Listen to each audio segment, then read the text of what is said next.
Ponta de mască în direct aici. Îl și salut pe fostul premier. Bună seara, domnule Ponta, mulțumesc că sunteți alături de noi în această seară. Bună seara!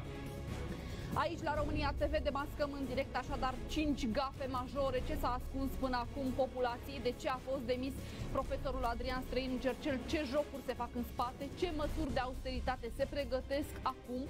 Cine este în spatele transportului de români, trenuri și avioane care scot pe bandă rulantă românii din țară? De ce nu pot munci românii în țara lor oare?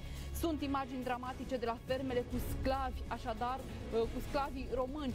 Victor Ponta face aici la România TV în direct dezvăluiri cutremurătoare, doamnelor și domnilor. Dar până atunci, domnule premier, se întâmplă lucruri în țară și vă spuneam, informațiile vin pe bandă rulantă, dar și imaginile.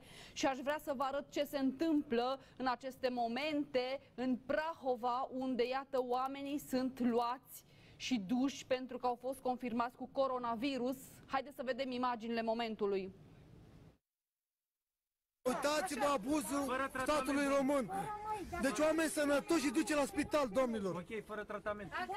Dar vă rugăm frumos, doamnă, vă rugăm frumos să nu mai ne ține după patru, după 5 să ieșim și noi afară. Dar acum ne prăjești că 2 săptămâni. Pe atunci ne ține toată vara, toată iarna, ne țin numai aici. Atunci ieșim afară cu abuz. Ei ne pușcă și ne omoară, mergem în pământ și ei la pușcărie. Face legea, pușcă-ne. Scoate pistolul și mă pușcă, mai mult, dar nu poate să fac. Să mă pușcă. Haideți să faci chipatul, ne zice iar ceva. Dați așa să... Mă casă și mă dau foc. Pe cuvântul meu, onoarea... Dați-vă lume bună. Toată curtea avem, e plină de butelii. Dăm drumul la butelii și ne explodăm. Și murim.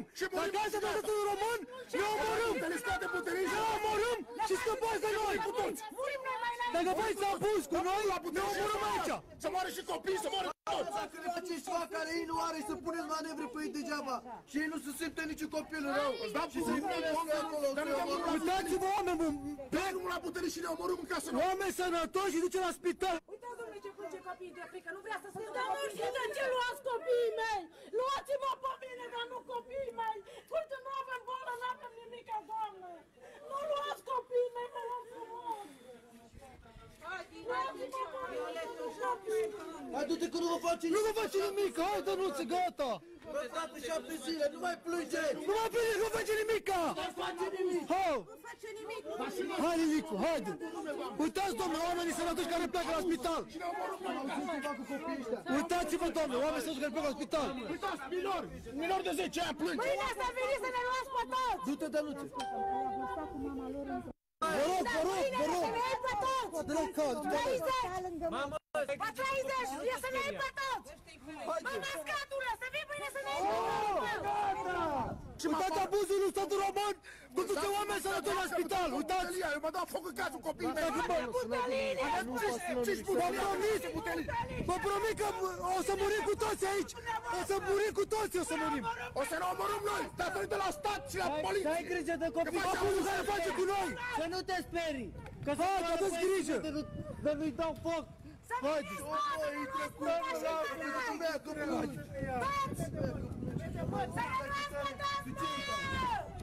Criminalilor! Nu mai țipa!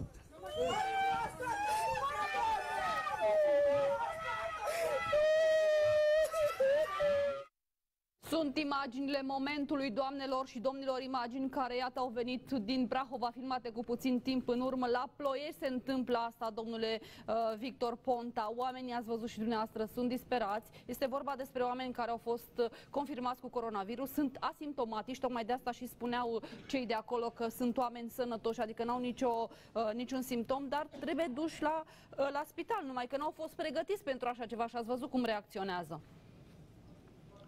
Doamnă, dacă oamenii respectivi au fost testați și au coronavirus, atunci îmi pare rău pentru ei, dar au dreptate autoritățile că îi duc pentru tratament și pentru izolare. Pentru că în acel moment ei infectează alți oameni. Ceea ce cred eu însă că se putea evita, și asta am criticat de la începutul pandemiei. Probabil mulți dintre cei pe care ați filmat dumneavoastră au venit din străinătate în ultima perioadă. Sau au avut prieteni, rude care au venit. Dacă noi reușeam să ne organizăm și să testăm oamenii care vin din zonele de focar, din Italia, din Franța, nu mai vedeam scene de acest gen, ne costa mai puțin bani, aveam mai puține victime. Dacă vă uitați azi, în sfârșit, după aproape 2 luni, am început să facem în România aproape 10.000 de teste. Nu ne comparăm cu alții care fac 100.000 pe zi, dar am ajuns la 10.000. După ce guvernul Orban și domnul Orban personal s-au opus atâta timp ideii de testare. Acum o să începem să aflăm adevărul, pentru că până acum nu-l știam. Nu testa oameni, n-aveam bolnavi. Dădea bine, uite ce bun e guvernul, că n-avem oameni îmbolnăviți, dar de fapt nu-i testau. Acum, când o să înceapă cu adevărat să-i testeze, atunci o să vedem că avem mult mai mulți oameni bolnavi și o să vedem că 95% dintre acești oameni ori au venit cu virusul din străinătate și n-am știut să-i tratăm de la graniță, ori au luat boala din spital. Pentru că, din păcate, spitalele nici până cu acum o săptămână sau 2 n-au avut echipament de protecție, n-au avut tot ceea ce le trebuia. Astea sunt reproșurile pe care le fac. Altfel, oamenii pe care i-ați arătat, dacă sunt confirmați pozitiv cu coronavirus, fără scandal, fără plânsete, fără jelanii, trebuie să meargă să se trateze, pentru că nu e vorba doar de ei, e vorba de alții pe care ei îmbolnăvesc. Dacă sunt confirmați pozitiv, asta trebuie să facă. Da, sunt confirmați pozitivi, s-au făcut teste pe data de 24 și au fost primite rezultatele astăzi. Domnule Ponta, vreau să vă întreb în legătură cu măsurile acestea care ar fi trebuit luate, spuneați dumneavoastră acolo la granițe, să testăm ca lumea astfel încât să nu primim în țară persoanele care, iată, să le lăsăm libere prin țară. Să avem grijă. Bun, sunt unele dintre gafele pe care le-au făcut deja cei care se află la putere. Acum vorbim, ați văzut și dumneavoastră, despre măsurile de relaxare care urmează să fie luate. Oare trebuie să începem să luăm măsurile de relaxare și cum să le luăm? Eu cred că este total greșit cum vorbește domnul Iohannis de relaxare. Limba română, nu știu în germană cum sună, dar în limba română relaxare e așa o chestie, e totul bine, ieșim toți la grătar, ne pupăm. Nu cred că asta e expresia corectă și oamenii o să o interpreteze greșit. Și ar trebui să-i spună cineva, domnul Iohannis, că în limba română relaxare înseamnă altceva. Ceea ce trebuia noi să facem, sau trebuie să facem de la 1 mai, de pe 4 mai, este să asigurăm reluarea activității economice. Pentru că eu nu sunt medic. Îi ascult pe medici, vedeți, unii spun ceva, alții altceva, de fapt toți au spus, nu cunoaștem acest virus și nu știm cum să-l tratăm, căutăm și noi, învățăm acum. În schimb, ceea ce știu țările, pentru că am mai trecut prin așa ceva, spre deosebire de pandemie care n-a mai fost de 100 de ani, am mai trecut prin crize economice.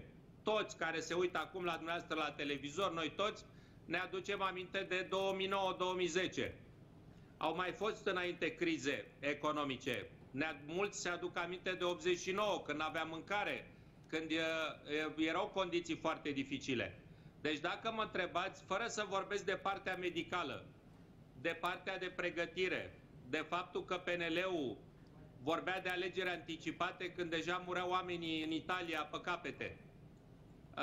Ceea ce eu știu, pentru că am trecut ca prim-ministru în 2012 printr-o asemenea situație, este că România are nevoie, cum au nevoie și celelalte țări, să repornească activitatea economică, să salveze firmele românești, să salveze locuri de muncă în privat, să salveze puterea de cumpărare, salariile și pensiile oamenilor. Ori asta, guvernul Orban, guvernul Câțu, cum s-or numi ei oamenii ăia de acolo, n-au făcut absolut nimic. Și mai vreau să spun ceva. De mii de ani, de la Grecia, de la Roma antică, oamenii discută, dom'le, mai bine cu democrație în perioadă de criză sau e mai bine cu dictatură, că uneori mai multă militarie e mai... Dom'le, noi avem acum o dictatură a incompetenților, a celor care de fapt nu știu să facă nimic, domnul Orban, domnul Câțu, toți ceilalți, dar vor dictatură, vor să aibă putere, vor să aibă armată, vor să dea ordonanțe militare. Nici nu știu să le citească de pe foaie. Când le prezintă, nu înțelege nimeni nimic. Fac niște reguli prin care au umplut 1,5 milion de români cu amenzi Dar nu vorbesc de cei care chiar au greșit.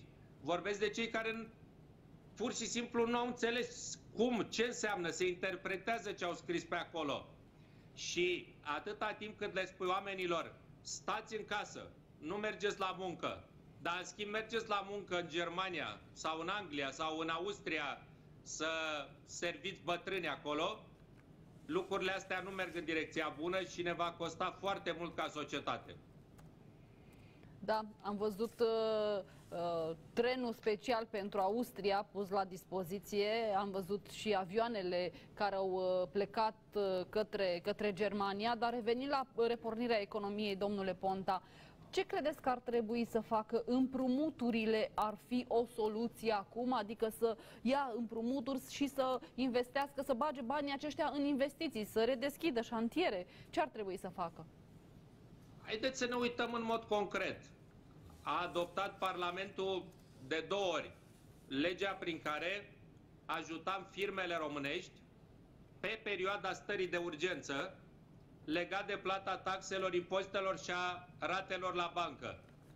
De 2 ori până acum, PNL-ul, bănuiesc înțeles cu domnul Orban, că nu de capul lor, au atecat la Curtea Constituțională, n-au vrut să ajute firmele românești. Azi e duminică. Vinerea trecută, deci în urmă cu 9 zile, în sfârșit, și în România a început sau trebuia să se aplice un program care s-a adoptat la nivelul Uniunii Europene pentru sprijinirea IMM-urilor. Deci vinerea trecută, acum 9 zile, domnul ministru Câțu în direct a zis, iată, s-a deschis site-ul pentru sprijinul IMM-urilor. A durat 2 minute, a căzut site-ul, s-a blocat. Domnul Câțu, în loc să zică, dom'le, am fost prost, n-am știut cum să fac lucrurile, îmi cer scuze, le repar. A zis, m-au atacat unii, o să vă spun eu cine a atacat, opoziția. N-a spus nici cine a atacat, nici n-a dat niciun ban de 10 zile la IMM-uri. Acum o să facă în sfârșit STS-ul, site-ul să funcționeze. Și întrebarea pentru domnul Câțu, de ce n-ai făcut de la început cu STS-ul? Pentru că aveți firme ale PNL-ului cărora trebuie să le dați bani pentru site-uri care nu funcționează? Asta e realitatea în care trăim și cu asemenea echipă noi o să ne scufundăm economic. Nu o să reușim să ne repornim economic ca celelalte țări. Să sperăm că nu se va întâmpla asta, să ne scufundăm economic, pentru că vă dați seama, ar fi o dramă pentru foarte mulți, pentru majoritatea oamenilor din țară. O dramă, vă spuneam, domnule premier Victor Ponta, este și cea a românilor care pleacă, Austria, Germania, și tocmai de asta o să intrăm în legătură directă cu domnul Eric Mocanu, este reprezentantul românilor care muncesc în Germania. Au plecat 2 avioane în ultimele ore de aici, din România, și să vedeți ce pățanii au avut românii acolo. În țară li s-a spus ceva și în Germania îi aștepta cu totul și cu totul altceva. Mă refer la contracte, la sume de bani. Bună seara, domnule Mocanu, vă spun de aici, de la București. Bună seara, bună seara. Ce s-a întâmplat mai exact? Ce li s-a spus românilor în țară și ce au găsit în Germania? Da, în țară li s-a spus, a fost prima întrebare, dacă poate să lucreze în familie, pentru că sunt mulți unde chiar 11 persoane au fost într-o familie și intermediarul din România a spus, bineînțeles, nu este nicio problemă, este vorbit și cu angajatorul în Germania, se poate. Când au ajuns la aeroport, înainte să facă check-in-ul de a intra în avion și prin controlul la poliție, vamal, li s-a dat contractele, contractele în mână, pentru că nu toți le-au semnat, așa-i. S-au suit, au ajuns în Nuremberg. La Nuremberg, aici în loc unde se aștepte fiecare transportator, fiecare firmă de transport care avea o listă cu numele lor, a ieșit un scandal că au fost persoanele din România puse familiile în 3, 4, 5 firme împrăștiate. Și s-a ajuns în final că mama despărțită de soț, despărțită de fiică, de fiu, toți în alte direcții. Și a ieșit un scandal destul de frumos acolo, în incinta aeroportului. Nu m-a lăsat să intru înăuntru, adică nu a lăsat pe nimeni, pe toată lumea din aeroport o scos afară. Dar mi-au spus unii șoferi de autobuzuri și taxi care au fost acolo că s-a chemat și poliția să vină încă un echipaj sau mai multe să ajute la această problemă care se întâmplă în incinta aeroportului din partea angajatorilor. Da, o situație, mulțumesc domnule Mocanu, mulțumesc că ați fost în legătură directă cu noi, domnule Ponta, o situație din aceasta, vă dați seama, oamenii care pleacă în familie, pleacă să muncească, pentru că probabil nu și-au găsit aici de lucru, pleacă în familie, spunea domnul Mocanu, 11 persoane dintr-o familie și când au ajuns acolo i-au despărțit, unii la o firmă, unii la altă firmă, în alte localități și vă dați seama, oamenii...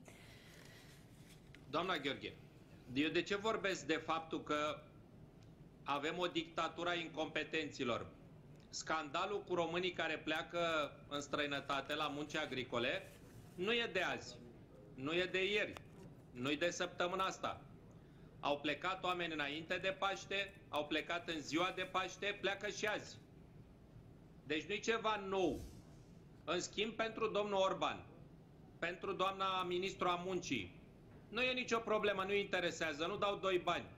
Nici pe oamenii care pleacă, nici pe presă care critică.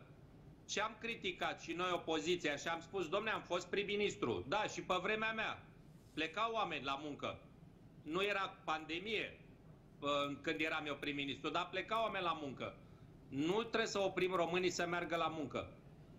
Dar problema următoarea, tu, statul român, ai obligația să spui așa, în primul rând, fiind pandemie, epidemie de coronavirus, care sunt condițiile de protecție, măști, mănuși, teste pentru cei care merg acolo. În al doilea rând, să te asiguri că sunt plătiți cu salariul, măcar salariul minim din țara respectivă. Ori ei sunt plătiți sub salariul minim din Germania sau din Austria. În al treilea rând, care sunt condițiile de muncă. Și în al patrulea rând, care este dreptul acelui român să spună astăzi, dom'le, eu nu mai accept să vă bate joc sau nu-mi place cum mă țineți, vreau să plec acasă. Un român acum în Germania, în Austria, în Anglia, nu poate să plece acasă, că nu zboară avioanele. N-are cu ce să vină acasă, nici n-are bilet de întoarcere. Că nu au venit cu cursă de linie, au venit cu un avion special. Deci oamenii ăia practic sunt prizonieri acolo. Dacă spun, eu m-am săturat azi, vreau să plec acasă, în România nu poate să plece. Ce facem cu cei care se îmbolnăvesc? Ați văzut că deja s-au îmbolnăvit. Îi aducem în România, în spitalele din România, îi tratăm pe banii noștri și mai infectează și pe alții. Eu asta reproșez, nu că au plecat acei oameni.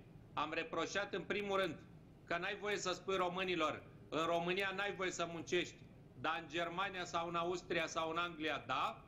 Și în al doilea rând că statul român, spre deosebire de celelalte state, să știți că oferta asta de muncă a fost și în Bulgaria, a fost și în Polonia, toți au refuzat-o. Că au spus, dacă nu asigurați condiții de protecție, salarizare, asigurare medicală și transport și condiții de muncă, nu suntem de acord. Care a fost singura țară care practic și-a vândut cetățenii? România sub guvernul Ludovic Orban PNL. Da. Oare a fost un troc, domnule Ponta? România a câștigat 100%. Ceva sau ce s-a întâmplat acolo? Nu.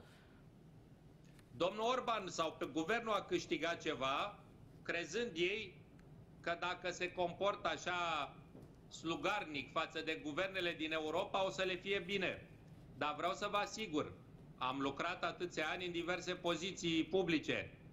Nu se putea face această operațiune care, iată, ține de 3 săptămâni, care a fost anunțată de la începutul lunii aprilie, oficial, pe site-ul Ambasadei României la Berlin, care a implicat sute de autocare, avioane, aprobări, fără ca Guvernul României să organizeze în mod direct. Dumneavoastră, dacă plecați acum de la televiziune spre casă, vă oprește probabil un echipaj sau 2 până acasă. Ia plecați cu autocarul cu 40 de oameni până la Cluj sau la Sibiu. Vă dați seama că vă opresc 10 echipaje. E clar că Guvernul României, că Ministerul de Interne a dat ordin, lăsați să treacă autocarele. Ministerul Transporturilor a dat autorizație pentru avioane, că nu decolează și nu aterizează niciun avion în România fără autorizație specială.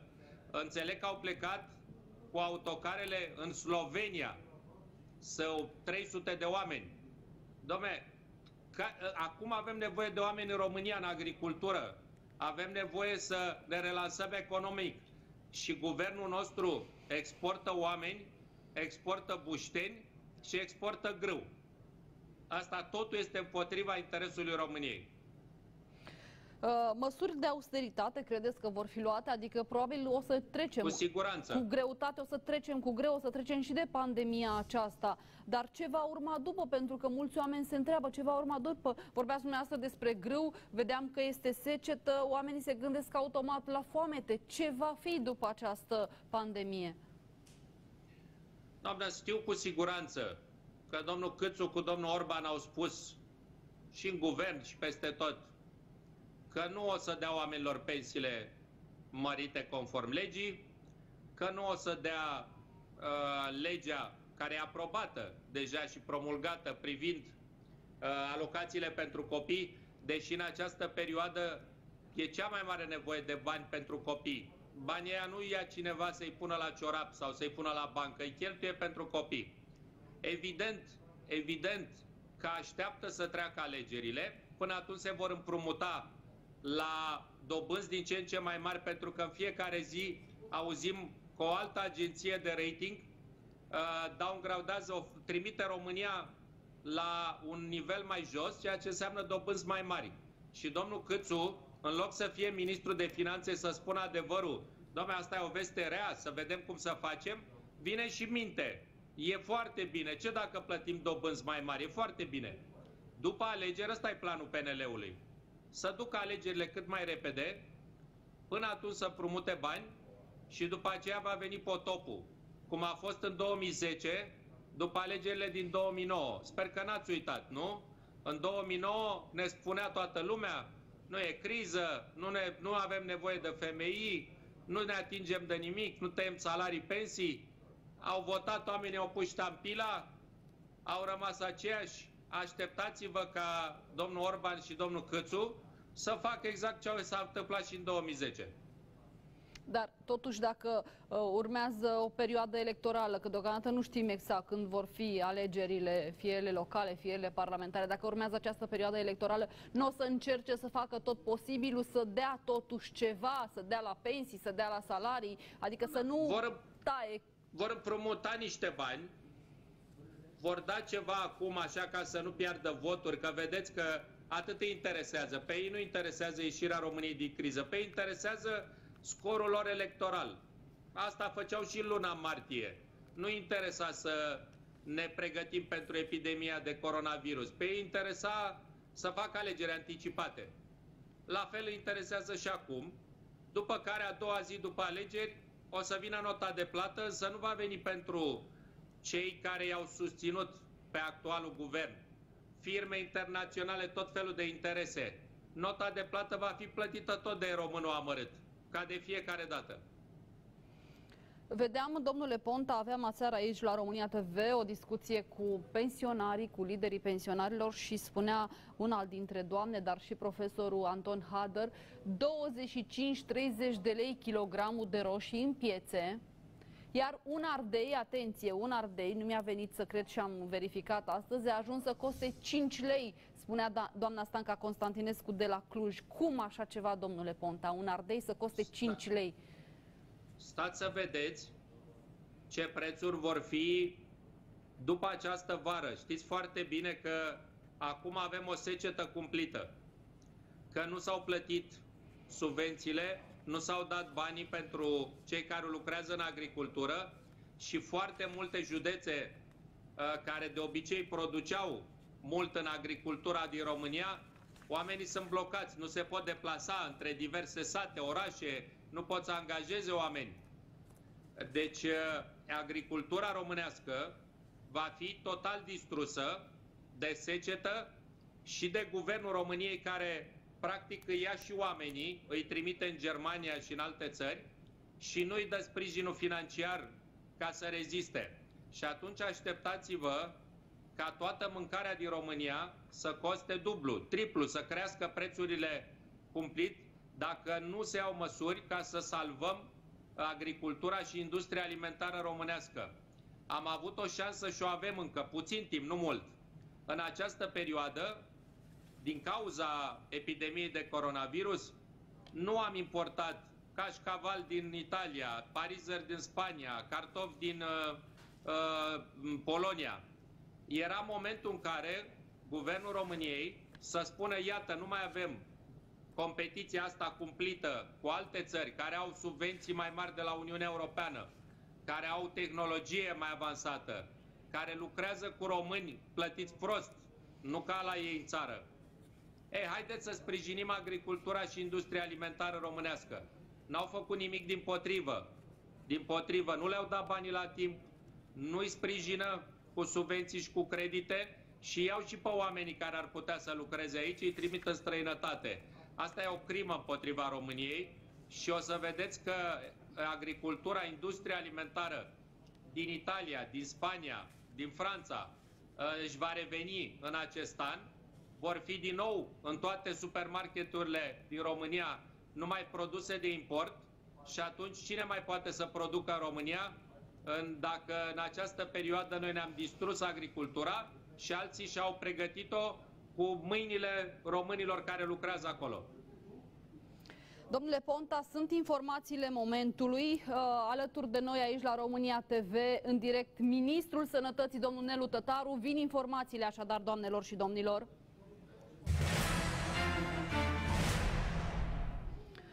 Ministrul Sănătății, domnul Nelu Tătaru, în direct alături de noi aici la România TV, alături de noi fostul premier Victor Ponta. Bună seara, domnule ministru, vă salut! Bună seara!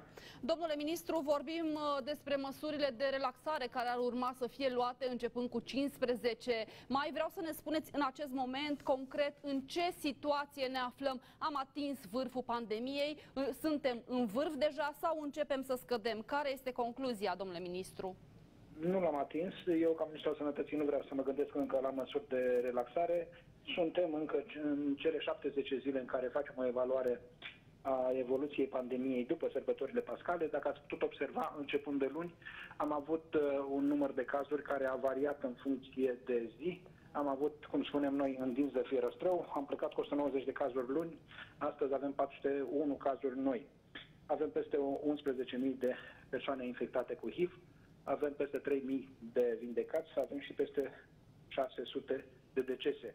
În acest moment avem în reanimare 236 de cazuri care sunt în stare gravă sau critică. Suntem într-un moment în care încă mai avem o creștere a numărului de cazuri, chiar dacă nu agresivă. Suntem încă în repertoriul celor 10-12.000 de cazuri până la vârf.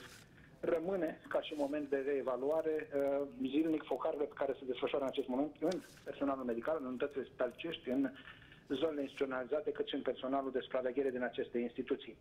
Rămâne la momentul actual să păstrăm acele reguli de igienă, acele reguli de precauție, chiar dacă în acest moment avem materiale sanitare, avem echipamente, precauția trebuie să rămână. Domnule ministru, pentru că mai avem aproape 2 săptămâni până când expiră decretul dat de președinte și aprobat de Parlament privind starea de urgență, ce se va întâmpla după? Totuși, ieșim din această stare de urgență, dumneavoastră personal, din punct de vedere medical, sfătuiți autoritățile să rămânem în continuare încă o lună, încă 2 săptămâni? Ca și minister, noi recomandăm păstrarea acelor precauții. În măsura în care vom avea o scădere a numărului de cazuri, o scădere a numărului de decese, adresabilitatea scăzută în unități de primire urgență în decurs de 2 săptămâni, atunci putem vorbi și de niște măsuri de relaxare. Se discută în acest moment de evaluări pe care le face Ministerul Sănătății, de măsuri de relaxare pe care le propune fiecare minister în parte, dar rămân la decizia mea că orice măsură de relaxare trebuie luată gradual, trebuie luată corespunzând fiecărui focar și fiecărei localități în parte. În direct cu noi, ați văzut și dumneavoastră, este fostul premier Victor Ponta, pe care îl rog să intre în dialog cu dumneavoastră dacă dorește acest lucru, și îl vedeam tot pe Victor Ponta propunând zilele trecute în Parlament acea lege prin care fiecare român să primească câte 30 de măști, pentru că vă dați seama, domnule ministru, oamenii se întreabă, bun, o să ieșim din această situație de urgență, măștile probabil vor fi obligatorii, așa cum au anunțat autoritățile, și atunci noi de unde cumpărăm măști, pentru că prețul este încă foarte mare, mulți nu-și permit aceste măști, domnule ministru.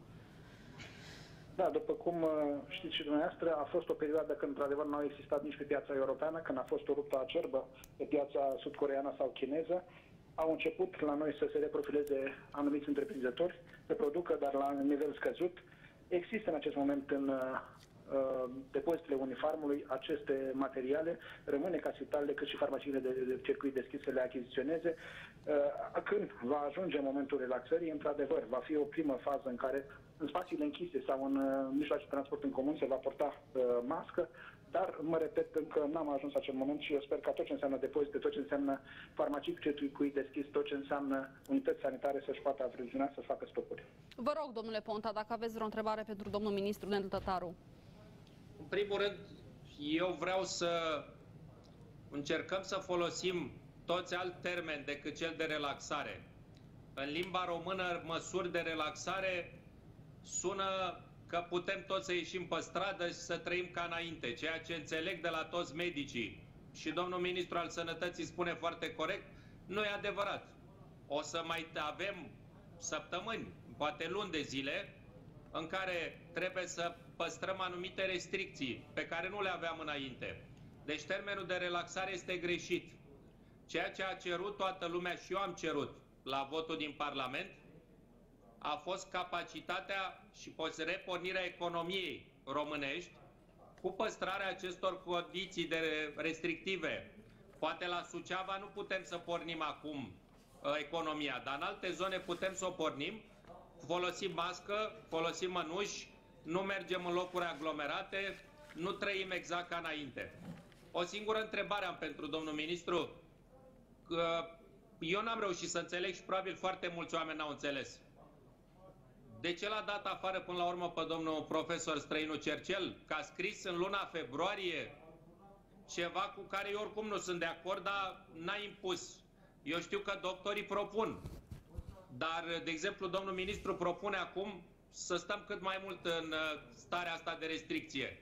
Dar politicienii decid. De ce l-a dat afară pe domnul Străinu Cercel pentru un material din februarie cu care putea pur și simplu să spună că nu-i de acord? Vă rog, domnule ministru, ce s-a întâmplat acolo la minister, la dumneavoastră? Da, domnul profesor Cercel, pe care îl respect ca profesionist și ca și coleg, a avut și în data de 11 o ieșire publică în care prezenta acel plan. El fiind șeful Comisiei Științifice la nivelul Ministerului Sănătății, nu putea rămâne atâta timp cât punctul dânsului de vedere nu corespunde viziunii Ministerului Sănătății și a Guvernului. Ați avut o discuție cu domnul Cercel înainte de a lua această decizie? Adică ați încercat totuși să-i spuneți, domne, stai un pic, că, uite, noi vrem așa, dumneavoastră spuneți așa? Am avut o discuție cu o zi înainte cu domnul profesor Străinu Cercel. Eu îi respect opiniile, dar nu corespundeau cu opiniile noastre. Bun, și dacă opiniile dumneavoastră, ale Ministerului, ale autorității pe care o conduceți, nu corespund cu opiniile domnului Străinu Cercel, care conduce cel mai mare institut de boli infecțioase din țară, acolo aveți cel mai mare număr de bolnavi, cei mai gravi sunt acolo, vă gândiți să-l demiteți și de la conducerea institutului?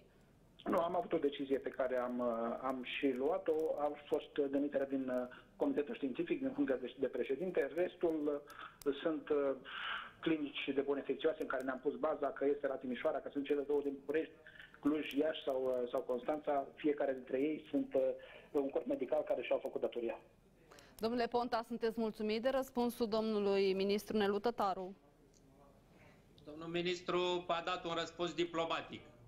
Eu înțeleg că a fost o decizie politică peste capul domnului ministru și cred că atunci când primul ministru, președintele, intervin peste profesioniști, că înțeleg că de la domnul ministru că domnul Străinu Cercel chiar e un profesionist. E o mare greșeală. Atâta. Asta e opinia mea ca om care am fost prim-ministru, am luat decizii politice, dar nu de a da afară profesioniști din motive strict politice. Vă rog, domnule ministru. Am explicat această decizie. Vreau să, la final, înainte de a vă mulțumi, domnule ministru, că ați fost de legătură telefonică director cu noi, vreau să transmiteți populației un sfat crucial în aceste momente. Ce ar trebui să facă oamenii? Așteptăm în continuare în izolare? Ce măsuri trebuie să mai luăm noi, personal, fiecare român în parte? Mai avem 3 săptămâni până după 15 mai. Sunt niște săptămâni cruciale, atât pentru atingerea vârfului acestei curbe, cât și pentru a vedea că, într-adevăr, la nivelul României, pandemia merge pe panta descendentă. Urmărind evoluția în dinamică, putem decide la nivel de fiecare localitate, fiecare de zonă carantinată, ce putem face în continuare și măsurile care pot restricționa sau nu în continuare activitatea noastră. Deci spuneți dumneavoastră încă 3 săptămâni după 15 mai, asta ar însemna spre final?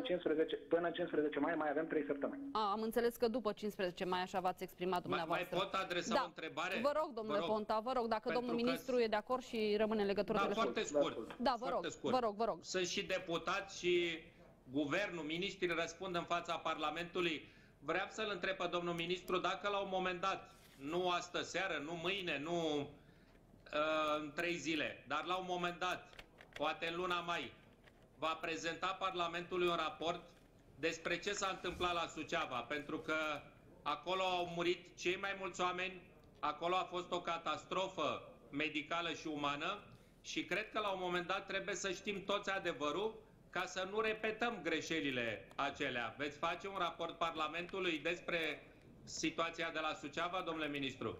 Dacă mi se va cere, îl voi face. Oricum, noi avem o anchetă în desfășurare și, după cum știți, este deschisă și o anchetă penală în REM în desfășurare la Suceava. Da, o anchetă penală care deocamdată bate pasul pe loc, am văzut și noi acolo. Vă mulțumesc, domnule ministru, pentru intervenția dumneavoastră în direct aici la România TV. Iată, doamnelor și domnilor, că ministrul recomandă să rămânem în continuare cu măsurile. Ați văzut și dumneavoastră, domnule Ponta, cum spunea și dumneavoastră, trebuie gândite măsurile astea pe zone, adică unele ar trebui să se deschidă, altele nu. Eu sunt de acord cu domnul ministru că trebuie să păstrăm anumite restricții, nu să ne relaxăm, cum zice domnul Iohannis. Să purtăm mască, să purtăm mănuși, să nu mergem la petreceri, la anunți, la botezuri, la meciuri. Dar cu ce nu sunt de acord, și asta nu-i treaba Ministrului Sănătății, asta e treaba Guvernului și a președintelui, și nu sunt de acord, și o spun încă o dată apăsat, este cu faptul că românii au fost și sunt ținuți în case în loc să repornească activitatea economică. Italia repornește activitatea economică pe 4, Spania a repornit-o, țări de 100 de ori, de 1000 de ori mai lovite decât România. Noi trimitem români să lucreze în Marea Britanie, care azi când vorbim raportează sute de morți. Și nu avem voie să muncim în România. Asta nu-i treaba Ministrului Sănătății. Asta e direct treaba domnului Orban. Și faptul că am fost ținuți în case și economia n-a repornit, ne va costa enorm de mult în perioada următoare. Ne va costa, ați văzut, vorbeam și despre prețuri și vorbim și despre șomaj, ați văzut și dumneavoastră, pentru că cifrele privind șomajul cresc și ar trebui, dacă începem să repornim economia, să scadă încet, încet. Păi nu, haideți să vă spun cum arată cifrele în România. Dincolo de sectorul bugetar, dar când spunem bugetar, mie nu-mi place că are așa o conotație negativă. Bugetari sunt și medicii care stau acum în spital, și polițiștii care sunt pe stradă, și militarii, și toți ceilalți de care are nevoie țara. Dar dincolo de sectorul bugetar, România avea, înainte de pandemie, 5 milioane de angajați, să zic așa în cifre rotunde. 1 milion la firme multinaționale, și acestea foarte bine, că sunt foarte importante și sunt importanți acel milion. Pe aceștia domnul Orban și guvernul i-a protejat perfect, și 4 milioane angajați la firme românești, IMM-uri, persoane fizice autorizate. Pe aceștia guvernul Orban practic i-a băgat în faliment. Nu o să putem să relansăm economia cu 1 singur milion de oameni care lucrează. E foarte bine că lucrează, e excelent, dar cu 1 milion de oameni, când i-ai omorât firmele românești care angajau restul de 4 milioane, nu se poate relansa România. O altă problemă în această situație de pandemie sunt ratele românilor, domnule Ponta, pentru că ați văzut și dumneavoastră, sunt foarte multe cereri către bănci, românii cer să li se amâne ratele, oamenii, vă dați seama, nu mai au bani, n-au primit salarii la timp sau au primit mai puțin. Doar după câteva secunde, doar 10 secunde, revenim imediat cu răspunsul premierului Victor Ponta. Cine îmi dă curaj atunci când îmi lipsește? Cine-i lângă mine când am mai mare nevoie?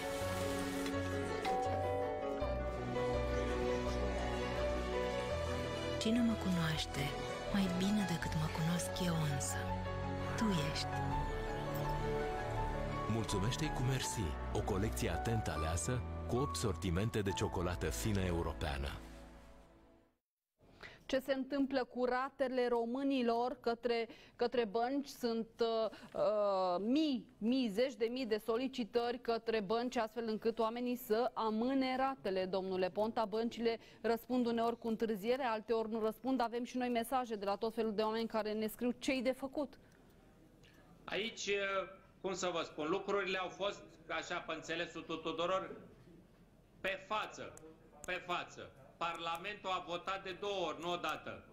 Toate partidele politice, PSD, USR, Pro-România, UDMR, PMP, grupul minorităților, toate partidele cu excepția PNL, au votat o lege identică, vă rog să mă credeți, identică cu ce este în Spania, ce este în Italia, ce este în Franța. Și anume, nu se șterg ratele românilor, ci pur și simplu pentru perioada de stare de urgență poți să le amâni. Banca nu pierde nimic. Îți amână niște rate, dar nu poate să-ți pună dobândă la dobândă, cum vrea ministrul Câțu. Această lege, votată de 2 ori, repet, de 2 ori a fost atacată de PNL la Curtea Constituțională ca să nu se aplice. Deci a fost, pe de o parte, au fost românii, firmele românești și toate partidele politice, pe de altă parte PNL-ul și niște bănci care majoritatea, sigur, în România sunt sucursale, sigur că au proprietarii în alte țări. Aici lucrurile au fost inacceptabile, inadmisibile, împotriva interesului românilor, pe față, de data asta nu pe ascuns, și pentru asta guvernul PNL și PNL-ul, din punctul meu de vedere, sunt vinovați 100%. Ce înseamnă chestia aceasta ce spuneați dumneavoastră pe față? Adică ce? Domnul Câțu răspunde la comanda băncilor sau domnul Orban răspunde la rugămințile băncilor? Adică cum pe față? Domnul Orban și cu domnul Câțu și cei de la PNL, atacând la Curtea Constituțională de 2 ori, legea prin care se amânau băncile, ratele la bănci pentru români și pentru firmele românești, categoric au decis să țină cu băncile împotriva românilor, ceea ce este o decizie total greșită și este o decizie care afectează viața a milioane de oameni. Asta au decis ei. Când am spus pe față, am spus că au făcut-o direct. Până acum găseau subterfugii, dădeau explicații. Vă repet, în momentul în care au votat toate partidele, chiar și cele aliate, că văd că vine domnul Băsescu, PMP-ul domnului Băsescu a votat, domnule, legea asta. Și PNL-ul a atacat-o la curte ca să fie împotriva românilor să nu se certe cu băncile, sperând că în felul ăsta băncile o să le dea bani împrumut până la alegeri. Eu cred că au greșit și cred că putea să existe o cu totul și cu totul altă discuție cu oamenii, cu firmele românești și cu sectorul bancar. Într-adevăr, Traian Băsescu vine aici la România TV în această seară, alături de noi aici într-o ediție specială imediat la România TV, cum vă spuneam. Vin întrebările, domnule Ponta, pentru că ne scriu tot felul de oameni, ne scriu și cu rate, ne scriu și cu fiecare ce problemă are, cu izolare, cu nu știu, cu ce mai au ei, dar vin întrebări legate de pensii și vă întreabă unii oameni ceva de genul: ce credeți, se va face o majorare a pensiilor etapizată, adică într-o primă fază dau o parte din procentul acela de 40% și apoi alte părți? Cum credeți că se va face această majorare? Ce va face guvernul Orban, nu știu. Eu știu ce aș fi făcut eu, dacă mai eram prim-ministru, că am fost în 2012. Atunci am dat înapoi ce se tăiase în 2010 și am dat toate măririle prevăzute de lege. Pentru că oamenii respectivi, pensionarii, nu iau banii să-i cheltuiască la Paris sau la Londra, pe cine știe ce lux. Îi cheltuie în România, cumpără mâncare, cumpără medicamente, cumpără bunuri pe care le putem produce în România și în felul ăsta punem bani în mișcare în economie. În momentul în care există lege, nu promisiune, există legi și tu ca guvern nu le aplici, atunci mesajul pentru toată România este că, din nou, cei amărâți vor suporta criza și cei bogați nu. Ceea ce e total greșit pentru coeziunea, solidaritatea noastră socială. Eu, dacă aș mai fi fost, aș făcut ce am făcut în 2012, aș fi dat toate drepturile legale și ați văzut că în 2013-14 n-a fost nimic rău că am făcut acest lucru. Dar ei vor avea totuși fonduri cât de cât necesare, nu știu, unei majorări, 15-10%, vor fi banii aceștia sau vor trebui să împrumute și pe aceștia? Au spus, de câte ori au fost întrebați, am auzit-o eu pe doamna ministru Alexandru la dumneavoastră, la RTV, da, de multe ori spunând, am pus bani în buget, am pus banii și la rectificare. Ori ne-au mințit și pentru asta merită să plătească, ori au banii și nu vor să-i dea, ceea ce e același lucru. Păi și de ce n-ar vrea să-i dea? Adică ce ar face cu ei dacă totuși vine și anul acesta electoral? Mă gândesc că ar trebui să-i dea o parte, măcar o parte dintre ei, pentru că oamenii așteaptă și, cum spunea și dumneavoastră, doamna Violeta Alexandru, tot timpul a spus, dom'le, e prevăzut în lege, eu ca ministru o să respect legea, dar niciodată n-a pronunțat procentul, 40%, niciodată. Păi, nu poți să spui că respecti legea cât vrei tu. O lege e o lege.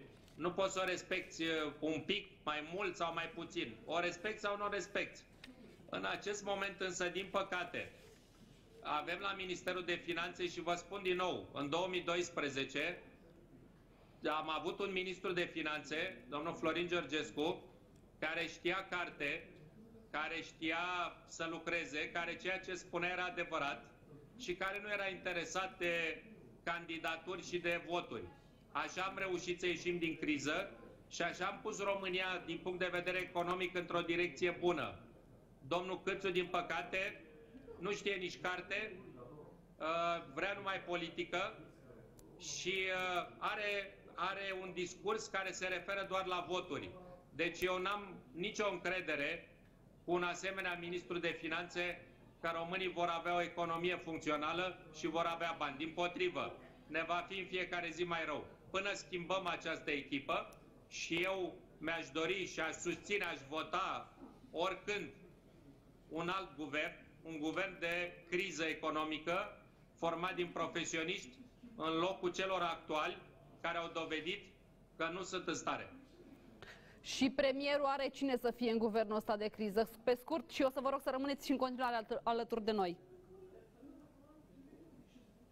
Cine ar trebui să fie premier în guvernul acesta de criză, vă întrebam? Ați văzut că președintele Traian Băsescu, fostul președinte, ar fi o soluție, spunea la un moment dat domnia sa. Nici chiar așa. Rămâneți alături de noi, de noi, domnule Ponta, pentru că mergem la ediția eveniment cu Traian Băsescu. Bună seara, Ion Corpoș, despre ce discutăm la ora 21? Bună seara, Simona, domnule premier. Domnul președinte Traian Băsescu zâmbește, îl vedem acum în imagini. Bună seara, domnule președinte. Bună seara, vă dați seama, domnul Ponta ar avea insomnii. Gluma mea s-ar adeveri. Cine știe ce se va întâmpla, nu? Coșmar, nu insomnii. Asta ziceți dumneavoastră? Ponta, oricum, viața ta e un coșmar, așa că... Da, dar vreau să spun un lucru și să vă urez succes la emisiune. Am fost unul din cei mai duri critici ai guvernului Boc. Vreau să vă spun că guvernul Boc, așa cum l-am criticat eu, 10 clase peste Orban și gașca lui. Iată, domnule președinte, ce vă transmite domnul premier Victor Ponta. Va fi o ediție eveniment. Domnul Corpus, eu sunt de acord cu asta, numai că n-are nimeni nevoie de galoane. Discutăm de realitatea de azi. Eu când văd că toți se întorc în istorie ca să justifice realitatea de azi, mai bine s-ar uita la ce azi. Ne spuneți imediat ce facem pentru mâine. Domnule președinte, pentru că începe ediție eveniment cu Traian Băsescu, președintele demască cel mai mare risc pentru